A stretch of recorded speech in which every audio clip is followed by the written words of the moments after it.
শুনতে পাচ্ছি অনেক জায়গায় ভাঙা টাঙা হচ্ছে, বাড়িঘর ভাঙতেছে, আগুন দিচ্ছে। না, আতঙ্ক তো আছেই, কিন্তু দেশ এখন স্বাধীন হয়ে গেছে নতুন করে, এই জন্য আমরা দেশে যাচ্ছি। দেশের খবর কালকে ছিল খুব খারাপ ছিল, আজকে জানলাম দেশের খবর একটু ভালো হয়েছে। আমরা যাচ্ছি ভালো হলে এখন দেশে পৌঁছাইতে, এবং দেশটা যেন ভালো হয়, আমরা সেটা যাচ্ছি এখন। এটা ছিল ছাত্ররা ছিল, যে ছাত্রদের দাবি যুক্তি ছিল, ওই যুক্তি থেকে ওটা চলে গেছে রাজনীতির পক্ষে। মানুষের রাগ হচ্ছে শেখ হাসিনার উপর, কারণ শেখ হাসিনা যেভাবে 17 বছর দেশটাকে শাসন করেছে, চালিয়েছে, বিনা ভোটে দেশ চালিয়েছে, এই জন্য মানুষ খুব ক্ষিপ্ত। আমাদের বাংলাদেশের জন্য অনেক ক্ষয়ক্ষতি হলো, একটা সরকার চলে গেলে আরেকটা সরকার আসলে অনেক কিছু ক্ষতি হয়। দেশের পরিস্থিতি খুব খারাপ ছিল, শেখ হাসিনা পতনের পরে দেশের পরিস্থিতি এখন ভালো হচ্ছে। অনেক মানুষ মারা গেল, অনেক পুলিশ মারা গেল, এটা দেশের জন্য ক্ষতি, অর্থনৈতিক ক্ষতি, সব দিকে ক্ষতি।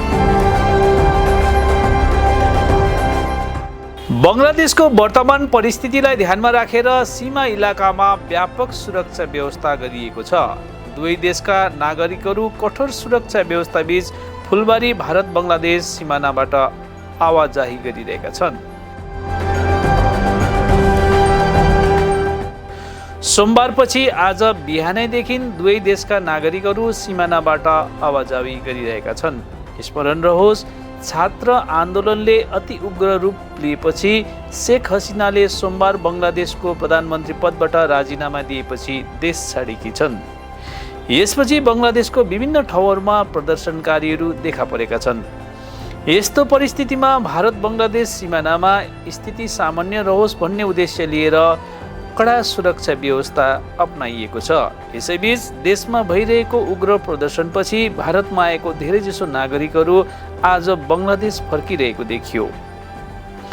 बङ्गलादेश जाने नागरिकहरूले बताएअनुसार अब स्थिति बिस्तारै सामान्य बन्दै गइरहेको छ। देशमा फेरि शान्ति फर्किआउनु पर्ने तिनीहरूले माग पनि गरेका छन्। আমি বাংলাদেশ থেকে আসছি গত শুক্রবারে, এসে তখন পড়ে গেছি বিপদের মধ্যে। আমাদের তো যাওয়া লাগবে, আমাদের ফ্যামিলি আছে, তারা টেনশন করতেছে, আমরাও টেনশনে আছি।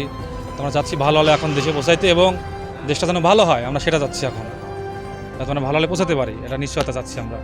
শুনতে পাচ্ছি অনেক জায়গায় ভাঙা টাঙা হচ্ছে, বাড়িঘর ভাঙতেছে, আগুন দিচ্ছে। আসলে এখন কতটুকু কি, আমরা যেহেতু বাইরে আছি, ফেসবুকে দেখতে পাচ্ছি অবস্থা খুব একটা ভালো না।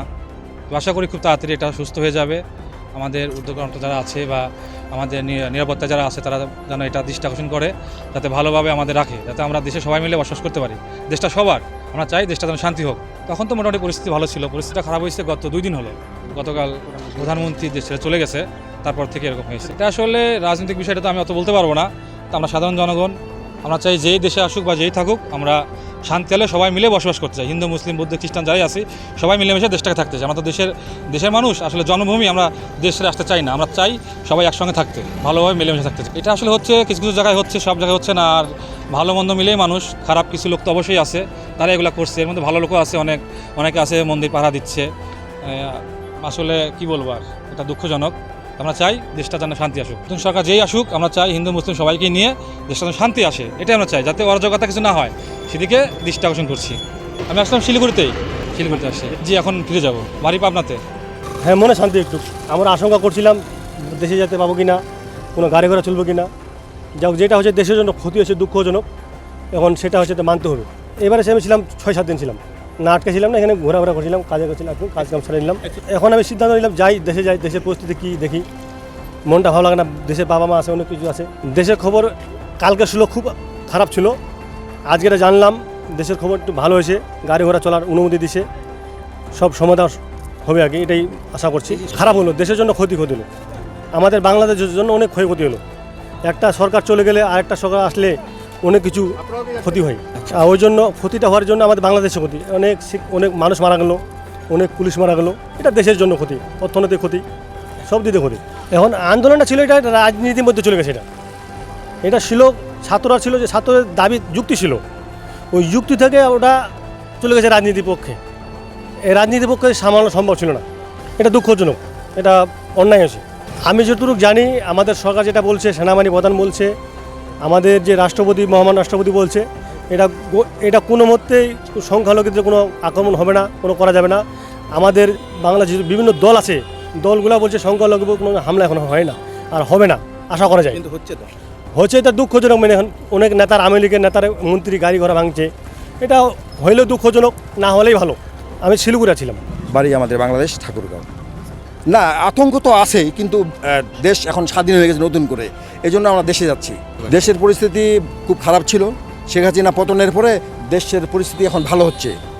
আমরা খবর নিয়েছি যে পরিবেশ পরিস্থিতি ভালো, এখন বাংলাদেশে অফিস আদালত খুলে দিয়েছে, স্কুল কলেজ খুলে দিয়েছে, এই জন্য এখন পরিবেশ প্রতিদিনেই স্বাভাবিক হয়ে যাবে। এটা বঙ্গবন্ধু ভাঙলে আসলে বঙ্গবন্ধুর উপর রাগ নেয় মানুষের রাগ হচ্ছে শেখ হাসিনার উপর। কারণ শেখ হাসিনা যেভাবে 17 বছর দেশটাকে শাসন করেছে, চালিয়েছে, বিনা ভোটে দেশ চালিয়েছে, এই জন্য মানুষ খুব ক্ষিপ্ত। কারণ সে দেশকে নিয়ন্ত্রণ করতে পারে নাই, জিনিসপত্রের দাম ঊর্ধ্বগতি, সব কিছু বানায়, বিরোধী দলীয় নেতাদেরকে সব জেলে পুরে দিয়েছে, করছে। এই জন্য বাংলাদেশের সে আর এই অবস্থার মধ্যে এখন নাই। এই জন্য এটা শেখ হাসিনার উপর রাগ, আওয়ামী লীগের উপরে রাগ, শেখ মুজিবের উপর তাদের কোনো রাগ নাই। এখন ওই রাগটা শেখ মুজিবের উপরে চলে গেছে। হ্যাঁ, হিংসা, কিছু কিছু হিংসা দেখা হচ্ছে। এই জন্য বাংলাদেশের সব রাজনৈতিক দলগুলা এবং বাংলাদেশের গভর্নমেন্ট, সেনাবাহিনী সবাই মিলে এদেরকে বিরত থাকার জন্য বলছে। অলরেডি জনগণ এখন এটাকে প্রোটেক্ট দিচ্ছে, বাংলাদেশের জনগণ এটাকে এখন প্রোটেক্ট দিচ্ছে। এটা অবশ্যই এরকম যদি হয়ে থাকে, আমি দেখিনি, আমি দিয়ে যাচ্ছি, যদি এটা হয়ে থাকে তাহলে এই ধরনের এটা দুঃখজনক, এটা হওয়া উচিত না। আমরা স্বাধীন সার্বভৌম দেশ, হিন্দু, মুসলমান, বৌদ্ধ, খ্রিস্টান সবাই একসঙ্গে এখানে আমরা বসবাস করব, সবাই আমরা একসঙ্গে আমরা থাকবো, মিলেমিশে থাকবো। আমাদের কোনো সংখ্যালঘুদের উপরে যেন কোনো অত্যাচার নির্যাতন না হয়, এটা আমাদেরকে সবাইকে দেখতে হবে। এটা আমাদের রাষ্ট্রের দায়িত্ব, এটা আমাদের জনগণের দায়িত্ব। কারণ আমরা হিন্দু, মুসলমান, হিন্দু, খ্রিস্টান সবাই আমরা ভাই ভাই। অবশ্যই আমাদের আস্থা রয়েছে। এখন সেনাবাহিনী শাসিত সরকার চলতেছে, আজ 24 ঘন্টার মধ্যেই একটা অন্তরিম গভর্নমেন্ট চলে আসবে। এই অন্তরিম গভর্নমেন্ট চলে আসলেই সব কিছু নিয়ন্ত্রণে চলে আসবে।